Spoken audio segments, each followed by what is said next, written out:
Hello, friends. I've been discussing the first stanzas of the Bhagavad Gita in Chapter 1, and I've been pointing out that these different chieftains mentioned in Chapter 1 are not a normal catalogue of warriors. Each warrior is a distinct quality, and in my translation in this particular version of the Bhagavad Gita, the explanation of each of them appears after each word. So behold, and I will read the explanation with the word. Behold, too, Drishtaketu, the inner power of resistance to temptation, which is the Yamas of Patanjali. And I'll go on to explain the system of Patanjali. Many people think it's his system, but it's not. The teachings of Patanjali are that they call it the eightfold path or eight-limbed path. It's really the path, the stages that everybody, whether you be a Christian, a Muslim, a Buddhist, it doesn't matter. Whatever your religious path may be, you must follow these ways if you want to achieve the goal of spiritual enlightenment. And so the first two are the yamas, means the controls, the things you should not do, and the niyamas, the things you should do. And among the yamas are you shouldn't be involved in anger or pride or all those things. And the positive side is you should be involved in cleanliness and respectfulness and devotion. I'm not mentioning them exactly because that's not the focus of my mind right now. But the yamas are the first thing. You've got to withdraw from the world. You've got to say that this doesn't involve me before you can really seriously get involved with something else. That's why renunciation is a very good path to follow. Whether you be married or single, always don't seek your fulfillment in this world. Tell yourself that this world is a sham. Sooner or later, it never keeps its promises. Every hope is dashed in the end. The basis of the universe, its basis, God created the universe on the principle of Dvaita or duality. It was like an ocean which was without movement. When the movement began, it was waves going up and down, as it says in the book of Genesis, and God breathed on the waters. This is a very valid symbol or allegory, whichever metaphor, that whenever there is a rising wave, there has to be a depressed wave. No matter how high a wave may be, there will always be a compensating depression. It cannot change the level of the ocean. I was in Hilo on the island of Kauai many years ago, of Oahu, and I was told that when they had that big tsunami, first of all, the wave went out, and all the people saw all these mussels and shells and so on. They went out gleefully picking all these little things, thinking that finally we can get all this bounty. Then suddenly the wave came crashing in and killed them all. So whenever there's a down, there will be an up. Whenever there's an up, there's a down. And in this world, everything is based on that principle of Dvaita. So that every pleasure that you have has to be compensated for by a displeasure. Every happiness will be compensated for by a certain amount of unhappiness. The nature of this world, you can't avoid it. It's, if you observe with a little bit of care, you will see that this is always the case.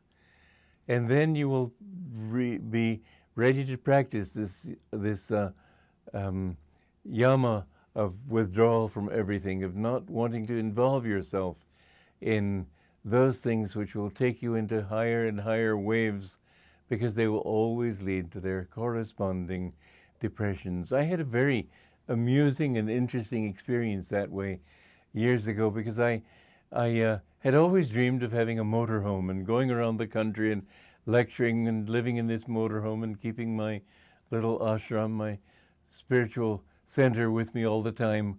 And I was so happy finally to get this thing that I surrendered myself to my complete glee, and I sat back and laughed, and I knew I'd have to pay the penalty, and I thought, well, let's see what it is. When you don't have many thwarting cross currents of ego, these things get paid off much more quickly. And I was waiting to see what would happen. Well, that same evening, the driver was parked in a Safeway parking lot and went back to the refrigerator to get something. He didn't see that the motorhome was in gear, and it was moving very, very slowly. We couldn't even feel its movement. I was perched on one knee and one foot, reaching up into a cupboard above the bed. And all of a sudden, it struck the side of the supermarket. It didn't hurt the supermarket, didn't hurt the motorhome either, but it threw me on the floor and broke a finger.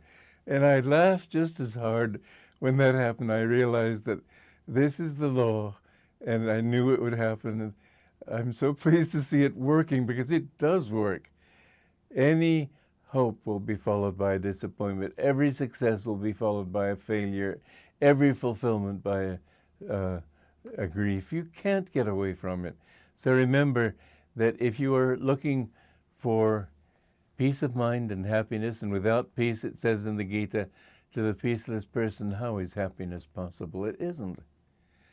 Peace is the very basis of having happiness. I've made peace my bottom line all my life, so I'll never let anything get my goat of peace, you might say.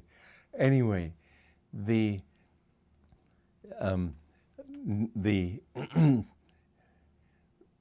yamas, the non-control, or the control rather, try always, whatever you do, whatever you enjoy, always have a little part of your mind withdrawn so that you're watching yourself enjoying these things, but don't get completely involved. Bit by bit, you'll find it's more and more easy. It doesn't mean that you become sort of a wooden Indian outside a store. It doesn't mean that. But you enjoy the world always from inside. I used to notice in my guru how he could enjoy everything, but I would look into his eyes and I would see it was the inner self that he was enjoying. But a good joke, good company, fun times, these are not debarred from you.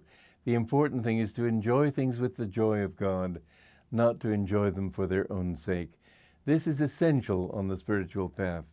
And so, in the quality that we've read here, the inner power of resistance to temptation. But that resistance, then the temptation itself is not the usual kind of thing, I've got to have a drink, or all those things. It means rather anything that tempts you out of yourself. Finally, the path is not for children. There's a lot of hard work to be done, and you have to reach the point where you don't need anything to be happy in yourself. Well, Chekitana is the next one, buried spiritual memories. And these are very important. There was it often happens on the path that if a person goes a certain distance and then falls from that, those memories will be there to push him on in his next life. So that this is one of the beautiful things it says later in the Gita, when Arjuna says, well, what happens to the yogi who falls from his ideals? And Krishna says, no, there's never a fall. The yogi who has gone back to the world and left his spiritual practices still has the good karma of those practices. He may be born into a well-to-do home and be able to satisfy his desires more quickly. And those things will burgeon again in time and bring him back to the path. But your inner tendencies are your greatest strength. And even don't ever be afraid of coming onto the path, because even if you fail, every step forward will be a permanent gain. Remember that. It takes very good karma to know God, to love God, to want to know Him. I'll go into that one again too, but for now, God bless you. Joy to you.